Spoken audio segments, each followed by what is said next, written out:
നല്ല കോരിച്ചൊരിയുന്ന മഴയും നല്ല തണുപ്പുമുള്ള സമയങ്ങളിൽ ഒരു ചുക്ക് കാപ്പി കുടിക്കാൻ നമുക്കും ആഗ്രഹമില്ലേ? ഇതാ ചുക്ക് കാപ്പി. ആഹാ, നല്ല മധുരവും എരിവും ചുക്കിന്റെ രുചിയും തുളസി ഇലയുടെ രുചിയും ഒക്കെയുള്ള നല്ല ചുക്ക് കാപ്പി. ഈ നല്ല ചുക്ക് കാപ്പി എങ്ങനെയാണ് ഉണ്ടാക്കുന്നതെന്ന് നമുക്കൊന്ന് കാണാം. ഞാനിവിടെ 1 കപ്പ് കാപ്പിയാണ് എടുക്കുന്നത്. അതിന് 1.25 കപ്പ് വെള്ളം നല്ലവണ്ണം ചൂടാകാനായിട്ട് വെച്ചിട്ടുണ്ട്.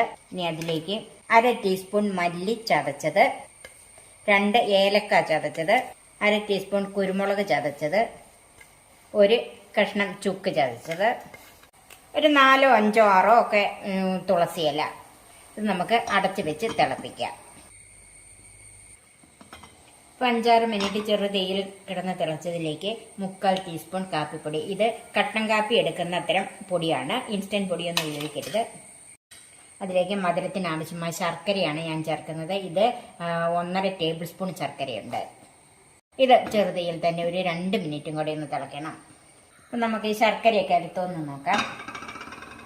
നമുക്ക് തീ ഓഫ് ചെയ്തിട്ട് ഈ കാപ്പി ഒരു കപ്പിലേക്ക് അരിച്ചെടുക്കാം.